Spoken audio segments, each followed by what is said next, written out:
दोस्तों, आप में से जो लोग मेरे साथ पिछले 2 महीने या उससे पहले से जुड़े हुए हैं, लगातार मेरी वीडियोस देखते हैं, तो आपको एक खबर अच्छे से आज भी याद होगी। तकरीबन 2 महीना पहले आपको एक खबर बताई थी कि तुर्की के कुछ एक्टिविस्ट ने दुनिया भर के तमाम एक्टिविस्ट को इकट्ठा करके लाल सागर में एक नौसैनिक बेड़ा उतारने का ऐलान किया है। बहुत सारी छोटी छोटी नाव में सवार होकर दुनिया भर के कई हजार एक्टिविस्ट गाजा की तरफ जाने वाले थे। इन एक्टिविस्ट का कहना था, संगठनों का कहना था कि इजरायली सेना ने जो नाकाबंदी कर रखी है गाजा की, हम दुनिया भर के एक्टिविस्ट इकट्ठा होकर वहां पहुंचेंगे और इजरायली सेना की नाकाबंदी को तोड़ने की कोशिश करेंगे। यह खबर तकरीबन 2 महीने पहले मैंने आपको बताई थी, लेकिन अभी तक किसी तरह का कोई भी नौसैनिक बेड़ा समुद्र में नहीं उतरा है और न ही एक्टिविस्ट गाजा तक पहुंचे हैं। अक्सर वीडियो पर मैं कमेंट देखता रहता हूं कि वराज भाई, वो जो नाव उतरने वाली थी समुद्र में, वो कहाँ गई, तुर्की की तरफ से जो आ रही थी। फिलहाल दोस्तों, आज बड़ी खबर आ चुकी है इस खबर को लेकर। दरअसल जिन संगठनों ने, जिन एक्टिविस्ट ने उस वक्त ये ऐलान किया था गाजा तक पहुंचने का, 2 महीने से ये लोग तैयारी कर रहे थे और तैयारी पूरी हो चुकी है। दरअसल जो 4000 नाव की बात थी, वो 4000 नाव अब गाजा की तरफ नहीं जाएंगी।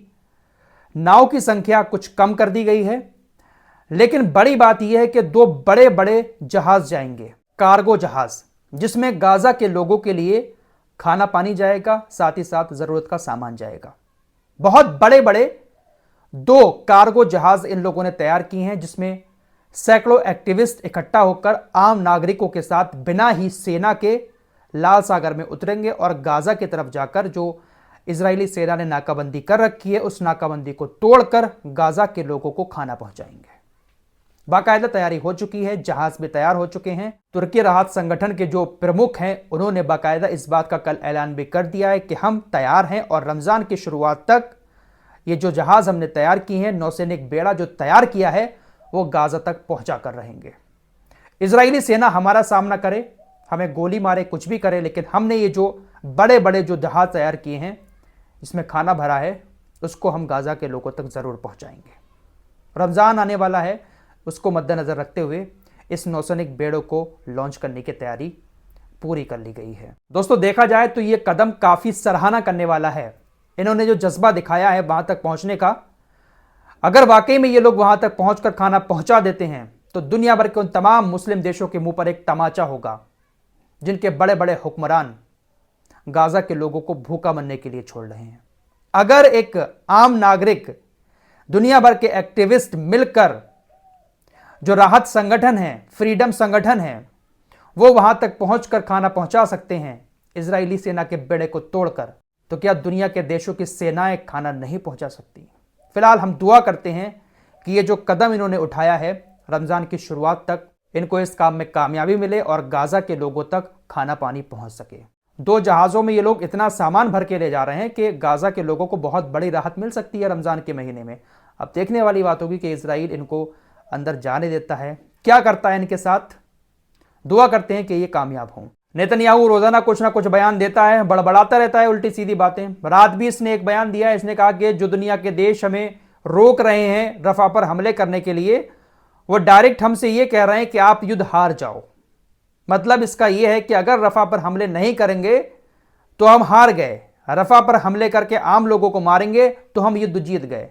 गाजा के अंदर तो बहुत हमले कर लिए, क्या मिला? बाबा जी का ठुल्लू। नेतन्याहू की सरकार का एक एक नेता बहुत ज्यादा कट्टरपंथी है और ये लोग शांति चाहते ही नहीं हैं। इनका मकसद पूरा यह है कि हम फिलिस्तीन के ऊपर कब्जा करें।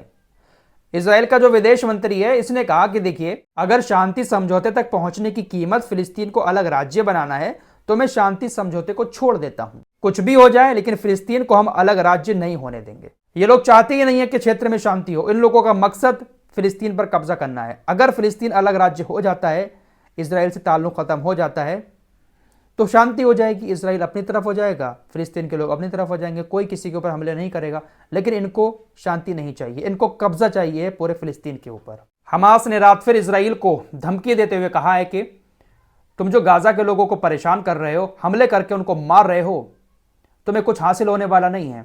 तुम अपने बंधकों को नहीं छुड़ा पाओगे, बल्कि जो बातचीत का एक रास्ता है उसको भी तुम बंद कर रहे हो। सऊदी अरब के विदेश मंत्री ने एक बार फिर से वही बात दोहराई है जो वो काफ़ी दिन से कहते चले आए हैं कि फ़िलिस्तीन को अलग राज्य बनाएंगे तभी शांति होगी और तभी हम इसराइल के साथ नॉर्मलाइजेशन करने के लिए राज़ी होंगे। कतर के प्रधानमंत्री ने एक बहुत बड़ी बात कह दी है। इन्होंने कहा कि भाई इसराइल और हमास के बीच समझौता कराने के लिए, सीज फायर की डील कराने के लिए बंधकों को छुड़ाने की शर्त नहीं रखी जानी चाहिए। बिना बंधकों की शर्त पर सीज फायर होना चाहिए, तभी बात बनेगी। इसराइल अपने सभी बंधकों को छुड़ाने की जिद पर अड़ा रहेगा, हमास जो है वो परमानेंट वाला सीज फायर की जिद पर अड़ा रहेगा, तो ऐसे ही जंग चलती रहेगी। फिलहाल लाल सागर की तरफ चलें तो इसराइल से तकरीबन 2000 किलोमीटर दूर हूतीज लाल सागर में उनसे जो कुछ हो पा रहा है फिलिस्तीन के लिए वो कर रहे हैं। रोजाना किसी ना किसी जहाज को निशाना बना रहे हैं। अभी कुछ देर पहले ही यमन के स्पोक्स पर्सन की तरफ से बताया गया है कि हमने एक और ब्रिटिश के तेल के टैंकर को निशाना बनाया है और डायरेक्ट हमारी मिसाइल टैंकर से जाकर टकराई है। तो उनसे जो कुछ हो रहा है वो कर रहे हैं अपने हिसाब से, बाकी देशों का क्या ही कहें, सब आपके सामने है। दोस्तों, इजरायली सेना ने गाजा के अंदर हमास को मिटाने के नाम पर देखिए किस तरह के अपराध किए हैं। खुला युद्ध अपराध है, लेकिन किसी को नजर नहीं आ रहा है। नगर निगम के तकरीबन 90 वाहनों को भी इजरायली सेना ने खत्म कर दिया है। नगर निगम से किस बात की दुश्मनी भाई? नगर निगम की तरह तरह की गाड़ियां इजरायली सेना ने खत्म कर दी बम मारकर। अब बहुत ज्यादा मुश्किल का सामना करना पड़ रहा है नगर निगम को। जो कचरा वगैरह है और कुछ भी है वो सब वहीं पर पड़ा हुआ है, उनको ढोने के लिए कोई वाहन नहीं है। गाजा में कचरा बहुत ज्यादा होने की वजह से बहुत सारे वायरस भी पनप रहे हैं। तो क्या ये खुला अपराध नहीं है? और दुनिया इसको नंगी आंखों से देख भी रही है। दोस्तों, मैं आप लोगों को लगातार बता रहा हूं कि गाजा के अंदर सिर्फ एक ही हॉस्पिटल है, नासिर हॉस्पिटल, जो थोड़ा बहुत काम कर रहा है। इसराइल की सेना अब इस पर भी अटैक कर रही है।